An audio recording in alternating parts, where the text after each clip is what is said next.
What is going on, guys? It is your boy KingMLG back here with another video, and today I'd like to discuss, do you need to be strong to Jitterclick? Bring back the summer.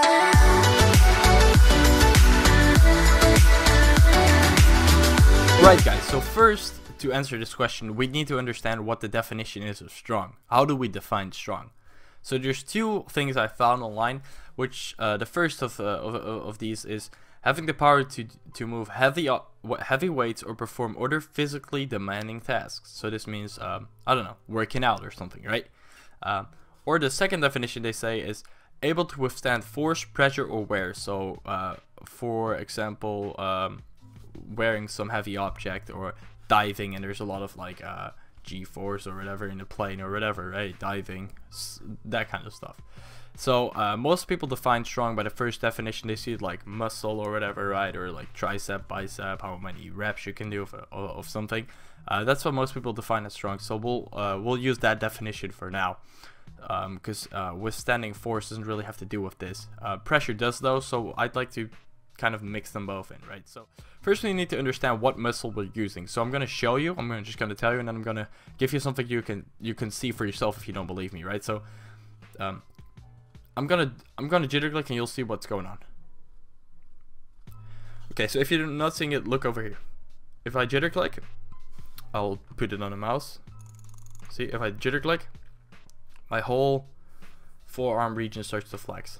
So some people say, oh, you need big forearms, like, oh, you need like very big forearms, you need like a wide forearm or like a strong muscle over here. My forearms are quite big. But when I started Jitterclicking, my forearms were not big at all, right? So just it's your forearm. You can see that even if your forearms are really small, you'll always be able to see that, right? So next thing, if you don't believe me, I'm gonna give you something you can try out yourself to see if this actually works. So you put your finger on the mouse and you just click. You put your other hand on your forearm, like right to the like elbow region over here, like put it over there, and then just click, and you can feel something moving. Just kind of feel with your hand where it's moving, and you will feel that something is moving, right? So that you know that it's your forearm. If you feel your bicep when clicking, I don't feel anything, right? If I put it over here, I feel myself clicking, right? So clicking is with the muscles in the forearm. Obviously, because this is like basic knowledge, but I like to explain it because some people won't understand this. But everything you do with your hands, like this or this all like your forearm, right? You need to understand that first. So with that out of the way, I like to explain why some people have trouble with this, right? Let's just say this is a cycle, right? You click, you retract the muscle every single time. Click, retract, retract, retract. If you retract, your finger goes down, it pushes down, right? That's why you retract. Right now there's not retracting anything because I'm pushing with my finger. But if you retract, you retract with your forearm. Your forearm is making, that's why you can feel it clicking, right? So that's what you need to understand. But when you're Jitterclicking, there's a constant flexion on your arm, as I've shown in the beginning. See, there's a constant flexion. So there's clearly a difference. So with that out of the way, I'd like to demonstrate this with a pencil, right? Let's say I pick this pencil up, right? No biggie, right? So like there's a short flexion, right? You flex, you pick it up. You flex, pick it up. You can feel this yourself. You can try this all yourself. Let's say I'd hold it and then I try to push it. Look what happens to my forearm, right? I try to push this thing. You can see it in my bicep and my forearm. I try to push it, right?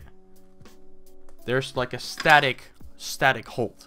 So basically what that means is you're doing some kind of like static hold to apply the pressure, but because you're not pushing anything, like because nothing is like if I'd push like this, if nothing was holding me back, I could just, I would just start shaking because I don't have to push anything. I'm not using this force, you know, I'm in thin air. I'm basically doing nothing but just shaking. So that's why if you're holding on something that's really light or whatever, you just start shaking a little, or something really heavy as well, you start to shake. You've probably seen this before. If you try to lift something you can't lift, all you do is shake and you're trying to lift it. But let's say you try to Jitterclick, it's really light, and you can use this vibration as well to click, and that's what we call Jitterclicking. So Jitterclicking, as I've explained in my Jitterclicking tutorial. By the way, if you want an updated one, because I've got a lot more knowledge now about this all, and if you want just an updated version, make sure to let me know. But Jitterclicking takes a lot of practice, guys. Why? Because this is a muscle like any other muscle in the body. You need to train this. And I don't mean like bicep curls and a hella like forearm movement. Don't go all crazy, right? Just this movement. This takes time. You won't just wake up and sit here for like an hour and just be like, oh, I can jitterclick forever. No, this took me a lot of practice to learn how to jitterclick like this, right? Just jitterclick constantly. That takes time. And when I first started out, I couldn't do. I was like jitterclicking my absolute fucking ass off, and then my forearm feels so sore, right? It just takes time. Over the time you will get better, and you need to keep practicing, and you need to apply less pressure. If it actually hurts, then you're applying too much pressure, right? You need to barely feel anything. Right now I'm just not feeling anything, right? With that out of the way, I'd like to conclude this all into the final answer. Do you need to be strong to jitterclick? My answer to that is no, you don't need to be strong to jitterclick. It just takes some practice. It's normal to get like a sore forearm because you're putting a lot of stress on your forearm. And that's about it. So I would like to thank everyone for watching. If this video helped you out, make sure to share it around. If you'd like to see another jitterclicking tutorial, make sure to let me know, and I'll see you guys in the next one. Peace out.